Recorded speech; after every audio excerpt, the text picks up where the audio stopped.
I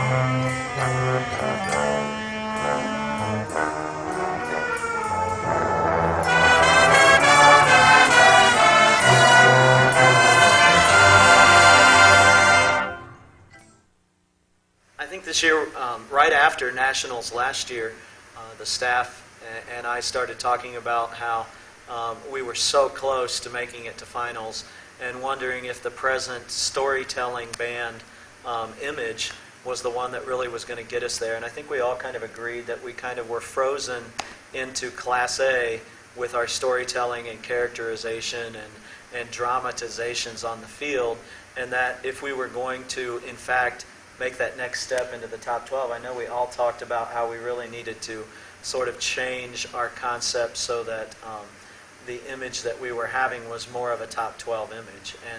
And I think that's where we got away from the idea that we needed to tell a story to the idea of we needed to present a concept that was easily grasped by the audience and something that people could relate to and attach to. And I think we had a day off school or something, and I went over to the bookstore and spent a lot of hours there, and I just wrote down a whole bunch of titles of essays and short stories and just things that kind of caught my eye.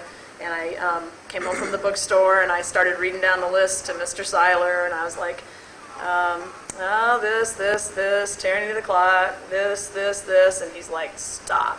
What was the thing about the clock? And I think probably the very next day, I think Mr. Seiler was at his computer thinking up things already. So it's just started rolling immediately. I have sound modules and synthesizers which can recreate mechanically and in a synthetic way.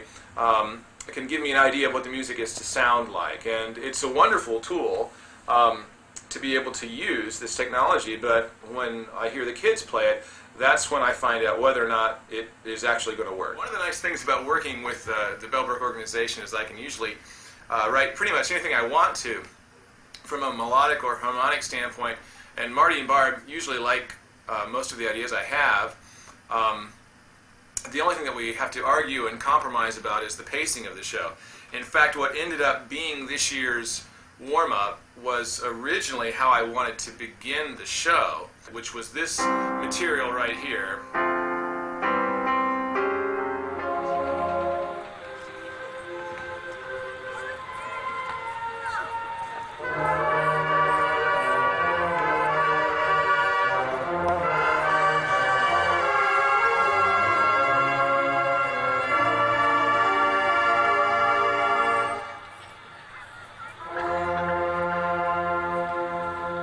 That's not a normal way we would start the show. Marty likes to start with a bang. In fact, I really was convinced that this motif was going to be the opening motif.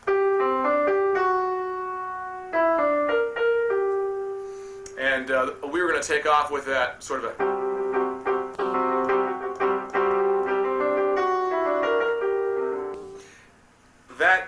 The only thing that was remained of that motif, which was the basis for the entire opener as I originally wrote it, was the muted trumpet event.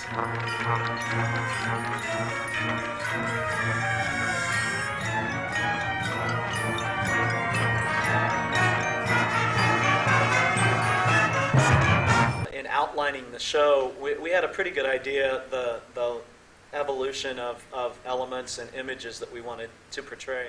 I think what we tried to achieve in the opening moments of the show was, out of sort of chaos or clutter or scatter, this unification and bringing order to our lives into a solid whole.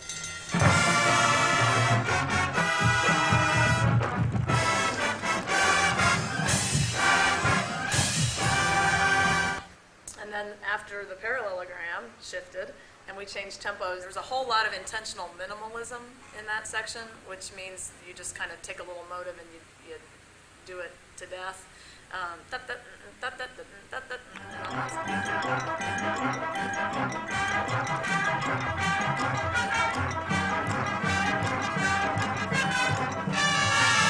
ballad was supposed to be sort of, once the clock was created and once we all understood the clock and that kind of thing, we all sort of fell in love with the clock, and we were really pretty happy with this idea of timekeeping and all that kind of thing. And sort of a clock, almost worship kind of section where we're all kind of hypnotized by the clock and what it's done for our lives and brought order to our lives and that kind of thing. So it's kind of a paying homage to sort the of a love clock. song to the clock.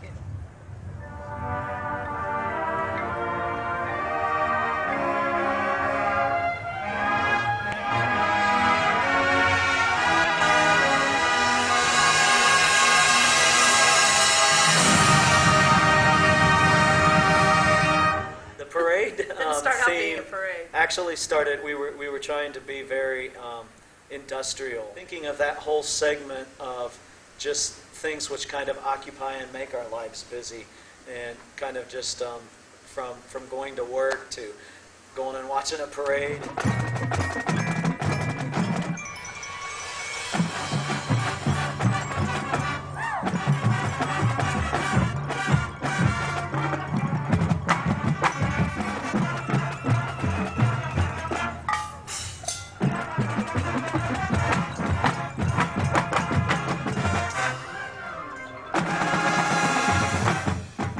Jazz section of the third movement, that's yet another thing that we could show. You know, we can do this style. We don't always choose to, and it's not really Bellbrook to do this style, but we can do jazz if we want to. After the jazz section, the whistle and all that, obviously everybody caught on to that from almost the first contest.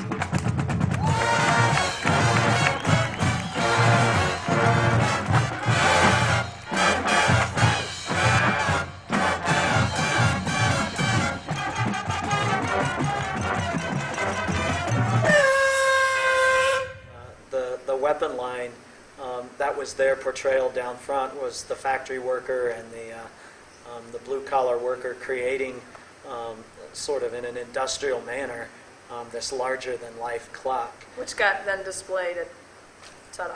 During the da-da-da-da-dum, ta-da. After the clock swallows up our solo dancer, the band kind of retreats in a distance away from the clock, so as to say, uh-oh, this is an aspect we weren't planning on. It's kind of consumed us.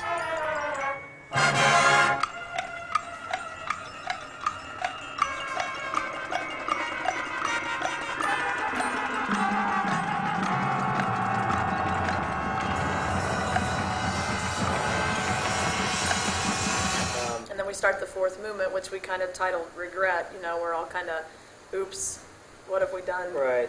you know, to our lives, creating the clock kind of thing. So we also kind of called that the Regret section.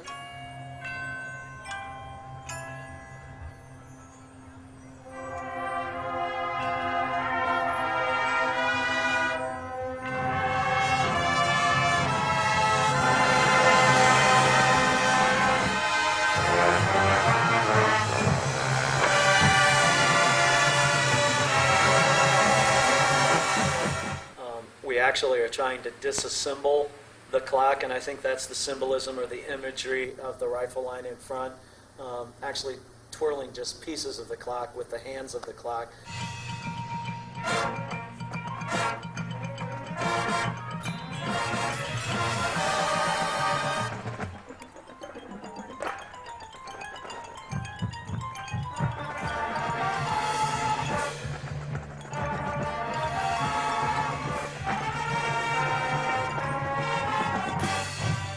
And that section of the show, I think, is just meant to be us kind of disassembling the clock or taking it apart and trying to rid our lives of the ownership that the clock has taken over of our lives.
Northmont is a premiere we do not only for our standing as the band to see how we're going to go on for the rest of the season, but the audience wants to see what we've done so far.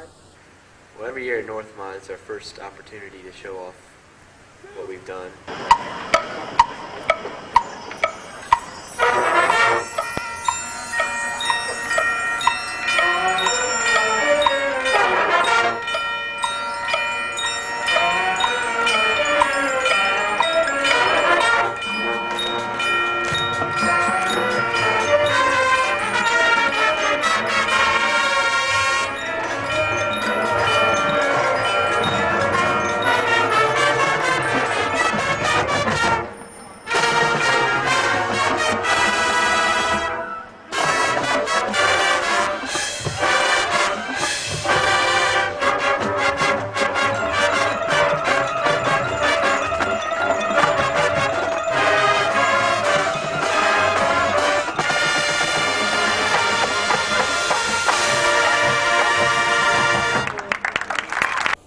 This year was the first year we had a two-a-day competition. In the morning we went to Miamisburg, and in the evening we went to West Carrollton. I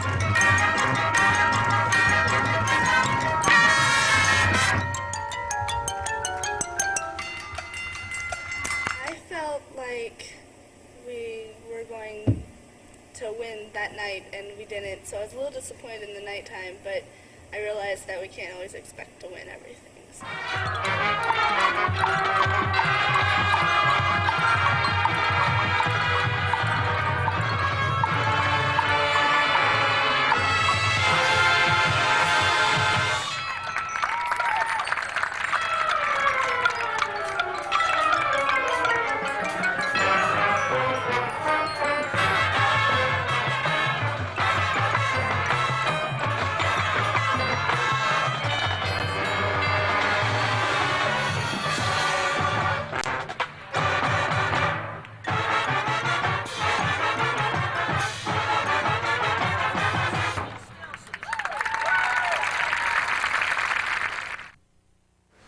Going to Lebanon, the weather was awful. It was stormy and very Very bad. stormy, and there was tornado warnings, wasn't there? Yeah. Yeah. Bad tornado. And So we had to perform inside. Let's see, the bus on the way to Lebanon, it was leaky, so there was rain pouring in, and nobody was really in a good mood on that way, so it was kind of depressing.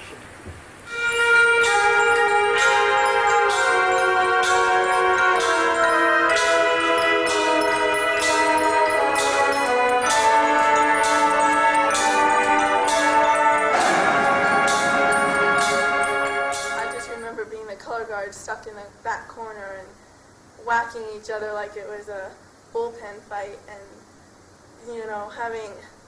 feeling really pitiful about just doing that in front of a crowd where We were like hitting flags through the whole performance. We couldn't do half of our routine because we were so packed together.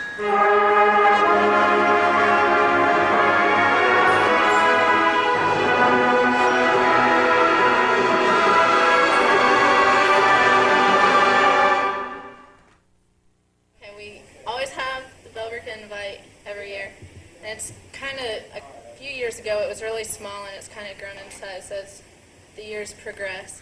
I don't think that there was any pressure at all because we weren't in competition. I think people were wanting to go out and like give their all just because it was our own.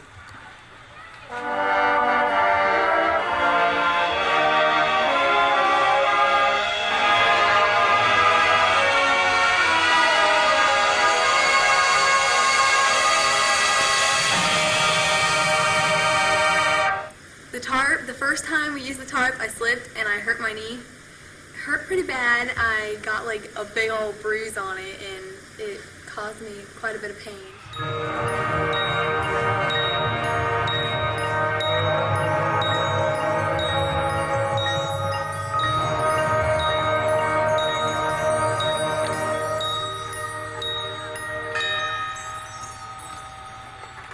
Mr. Spitzer, we all came back to the band room and we changed, and we were waiting for Spitzer to post the score. So he walks up to the chalkboard and he picks up the chalk and he starts writing, and everyone thought he wrote an 8, but instead he wrote a B. So he had to take time and spell out Bellbrick's score and all that, and get everyone really excited and waiting for the score. And it ended up that we had a really good score, and we beat Centerville, and so we were happy. Johnson City was definitely a small town in Tennessee where I really didn't know anybody. It was kind of strange because all these people had these different languages going on. I couldn't understand them, but that's all right. In the building that we were in, it was the airplane hangar, and the stands just went straight up. So being in the drum line, I always have to worry about echo and time delay and stuff like that, and it just messed up everything we'd ever practiced before. Before going on the field, standing in the end, looking into the crowd at finals, I turned to Sean next to me and said, well, something feels different than it felt earlier today. It feels like the air is like electricity or something, You feel something that's going to spark. So we went, we performed, and I don't remember a single thing about our performance because it was flawless. It sucked. Yeah. Our placing at John City made a lot of us mad, I think, because we were very hyped about our performance. Well, before Johnson City, I figured, this is just your preparation part. This is where you get ready for your big finale at the end. After Johnson City, it's work out the kinks and just grow to be the best you can be. Well, Miss Ace is it's an all-day thing, and usually I remember it's always really, really cold, and it's held at Centerville, and it's mostly a lot of area bands.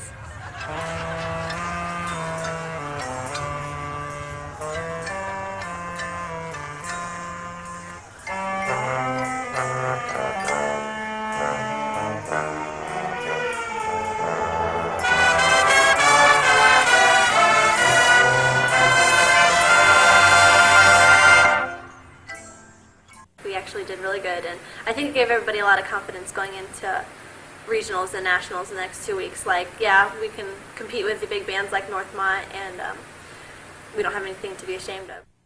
Indy regionals, it was neat. It was we had been to all the other competitions before, but never with the kind of caliber of bands that we competed against. Performing early in the morning, we were all half asleep. I don't get up before 11 if I can help it.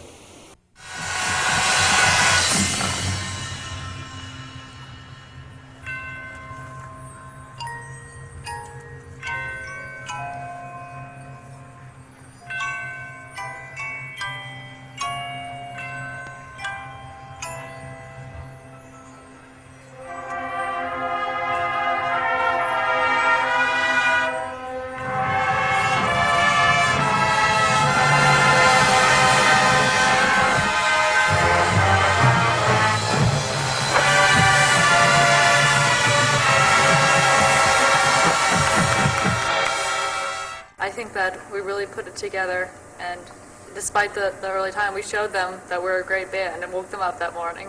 In the airlock, I was nervous because they were all telling me if I didn't have my mouth open, my ears would pop, and I was a little bit scared, and I had butterflies in my stomach. The next morning to Indianapolis for Grand Nationals, and it's kind of like the end, the whole combination of the whole season where you go and you hope for your best performance. You hope to have 3. You always hope for 3, but you never know with BOA judges. You might get an exhibition performance, or you might get to get the finals. And this year we were the 11th band from semis. We qualified for finals, and we got to perform this year as a competition band. And we ended up getting 11th place in finals, and it was just fabulous to finally make it as a senior in the finals. It's a really intense feeling when the whole band has to stay quiet until we get out of the airlock, out of the way, and then all of a sudden everyone's screaming.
whole stadium they were all cheering for us. Like it was the loudest roar I've ever heard from the stadium. They were all cheering.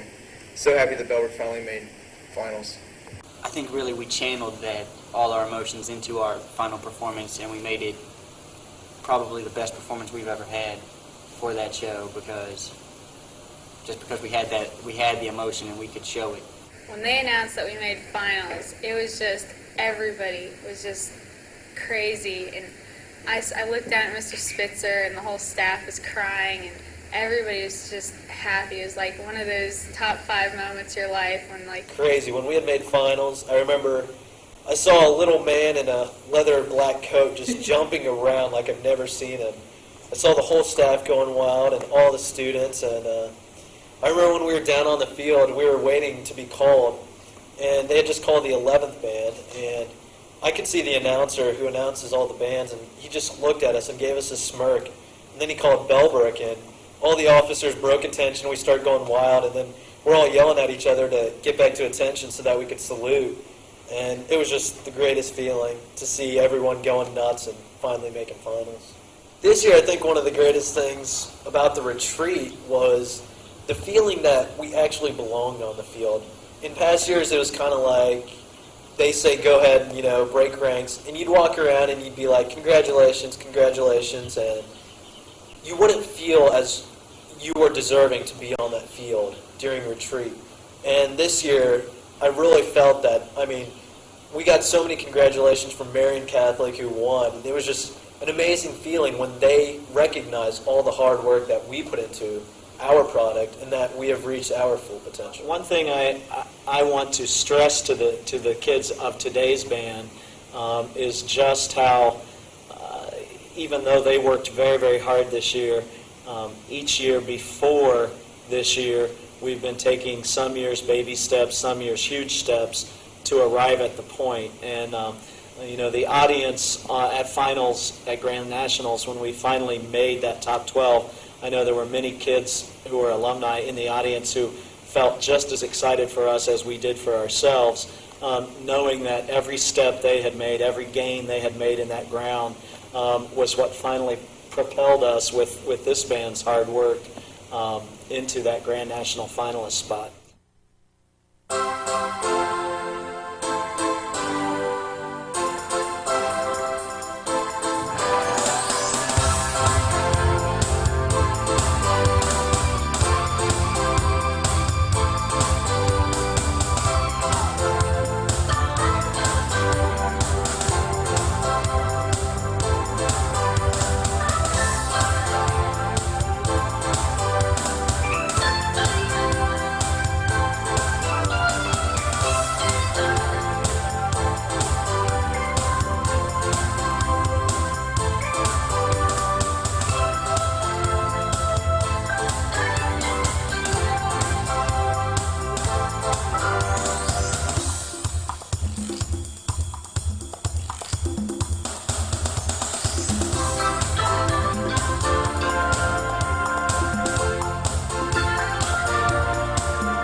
It's just the most amazing thing.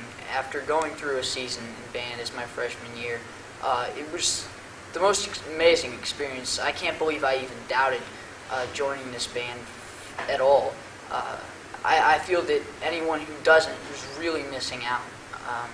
And the whole aspect of togetherness and closeness and forming bonds, it was just the most amazing thing in the world.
through this year was how well we played.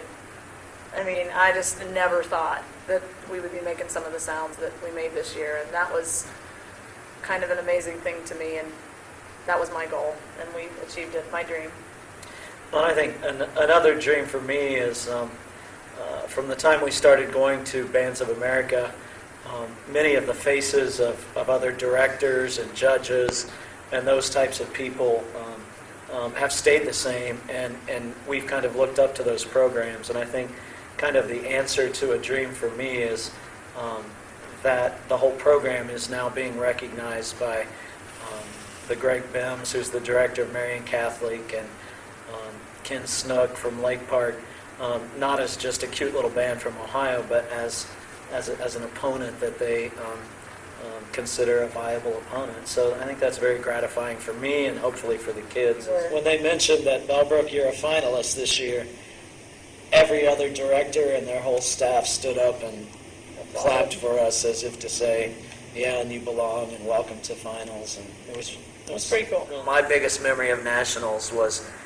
coming out of the airlock in Grand National Finals and hearing and seeing the spectators standing up because we had made finals and giving us a standing ovation before we even performed, just because we were the Class A band that made finals. So I think truly it is your first time hearing that Bellbrook named as a national finalist. Probably, is always going to hold a special place in my heart.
I think I noticed as soon as we got to pre-camp and band camp was that the senior class really pulled together and took all those different goals and kind of formed them into one kind of unified goal of excellence and of achievement. And I'd have to say I was just pleasantly surprised with the way the seniors all bonded and got a hold of getting out of the way their selfish needs for the program and pulling together as a unified force.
Truly bought into the fact that our goal for nationals was each time we had the blessing of getting to perform it, whether it was going to be once, twice, or 3 times, that truly the goal was just to keep bettering the performance. So truly for me, as we awaited the announcement for finals and all of that, I was just so much at peace with the performance that we'd given in semis that it truly didn't even enter my mind how I was going to feel if we did or didn't make finals, because I was just so at peace. As we were listening to the announcement of finalist bands, we were just kind of sitting in our normal, well, of course we were 2 levels up from our normal place, but the staff and everybody, and they got through, we were all sitting there and they got through the 11 bands, and I really did start putting my program away and packing up and thinking, okay, what's the report time going to be, and where are we going to go to watch finals and all this, because there were so many great bands that hadn't been called that. Not that I didn't believe it wasn't a that I didn't believe it was a possibility, because it was always a possibility, but I just never imagined that we'd hear that announcement.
The next band to compete this afternoon is the Bellbrook High School Marching Band from Bellbrook, Ohio. The band is under the direction of Marty Spitzer. Bellbrook High School Marching Band, you may take the field for preset and warm-up.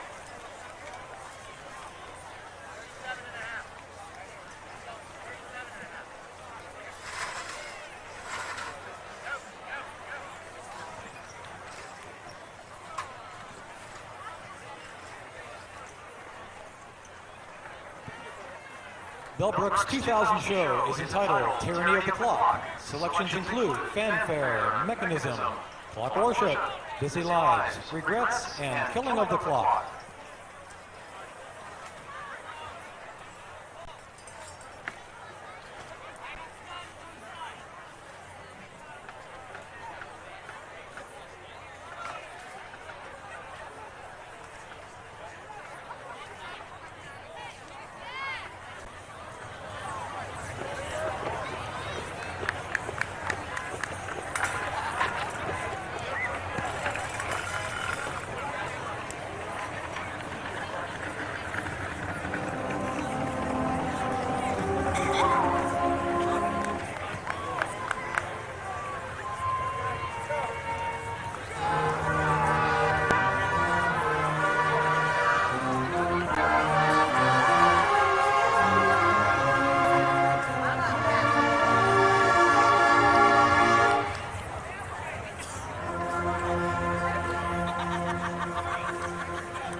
Field Commanders Ankit Punatar and Dan Kearns, is your band ready?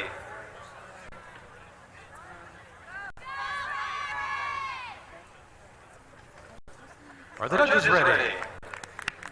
Bellbrook High School Marching Band, you may take the field in finals competition.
must be the Zen.